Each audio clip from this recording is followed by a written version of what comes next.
حامدی صاحب یہ فرمائیے کہ دجال کون ہے اور اس کے بارے میں جو احادیث میں ذکر آتا ہے صحیح تصور کیا ہے؟ یہ بات لوگ عادی بیان کرتے ہیں. میں تھوڑا سا اس کا پس منظر آپ سے عرض کر دوں. رسالت مآب صلی اللہ علیہ وسلم نے قیامت کی کچھ علامتیں بتائی. قیامت کب آئے گی، دنیا کب ختم ہوگی، یہ زمین و آسمان کب نئے زمین و آسمان میں تبدیل کر دیے جائیں گے، اس کا وقت اللہ تعالیٰ نے کسی کو نہیں بتایا. چنانچہ ایک بڑی مشہور حدیث ہے، آپ میں سے بہت سے لوگوں نے سن رکھی ہوگی، بلکہ شاید حدیث کے پورے ذخیرے میں وہ سب سے نمایاں حدیث ہے. اس میں یہ واقعہ بیان کیا گیا ہے کہ جبریل امین ایک موقع پر انسانی صورت میں رسالت مآب صلی اللہ علیہ وسلم کی خدمت میں آئے اور انہوں نے آ کے کچھ سوالات کیے.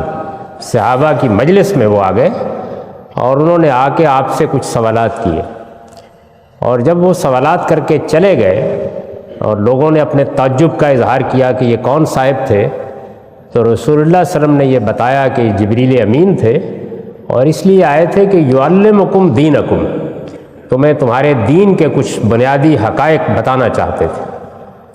تو وہ سوالات کیے انہوں نے. ان سوالات میں آخری سوال یہ تھا کہ قیامت کب آئے گی. تو رسول اللہ صلی اللہ علیہ وسلم نے اس کا جواب یہ دیا کہ مجھے بھی قیامت کے وقت کا اتنا ہی علم ہے جتنا آپ کو ہے. یعنی مطلب یہ تھا کہ نہ آپ جانتے ہیں نہ میں جانتا ہوں. تو انہوں نے پوچھا کہ اچھا کچھ اس کی علامتیں بتا دیجئے. یہ علامتیں کیوں پوچھی گئیں اور کیوں بتائی گئیں؟ یہ رسالت مآب صلی اللہ علیہ وسلم کی بحیثیت رسول صداقت کے دلائل ہیں جو قیامت تک سامنے آتے رہیں گے. تو آپ نے اس موقع پر جو فرمایا وہ ذرا توجہ سے سنیے. آپ نے یہ فرمایا کہ قیامت قریب آ جائے گی تو اس وقت دو نشانیاں نمودار ہوں گی. ایک یہ کہ عرب کے ننگے پاؤں ننگے بدن پھرنے والے چرواہے عمارتوں کی بلندی میں ایک دوسرے سے مقابلہ کر رہے ہوں گے. یتطاولون فی البنیان. اور دوسرے یہ کہ ان تلد الامۃ ربتہا، غلامی بحیثیت انسٹیٹیوشن کے ختم ہو جائے گی. یہ دونوں معاملات ایک ہی وقت میں ہو گئے ہیں اور اب انسان ان کو دیکھ سکتا ہے اور رسالت مآب صلی اللہ علیہ وسلم کے الفاظ کو دنیا کے سامنے مجسم ہوتے ہوئے دکھایا جا سکتا ہے. اس کے بعد آپ نے کچھ مزید چیزیں بھی بیان کی.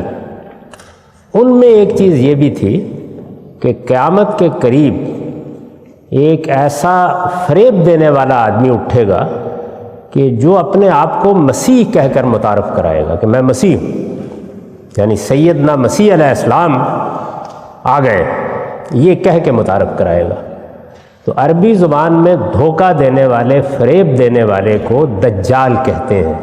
اور پورا جملہ یہ تھا کہ المسیح الدجال، یعنی وہ آدمی جو اپنے آپ کو مسیح کہے گا لیکن وہ جھوٹا اور فریب کار ہوگا. یہ پیشین گوئی کی گئی تھی اور نہیں کہا جا سکتا کہ یہ کب پوری ہو جائے، لیکن جو پوری بات ہے وہ یہ ہے. اگر آپ اس لحاظ سے دیکھیں کہ مسلمان بھی اگر آپ ان سے پوچھیں تو حضرت مسیح کے آنے کا انتظار کر رہے ہیں. مسیحیوں سے اگر آپ بات کریں تو ان کے ہاں بھی اس کا تصور موجود ہے. یہود نے چونکہ حضرت مسیح کو مانا ہی نہیں تھا تو وہ بھی ابھی تک اس مسیحا کا انتظار کر رہے ہیں جو انہیں داؤد کی سلطنت دوبارہ دے گا.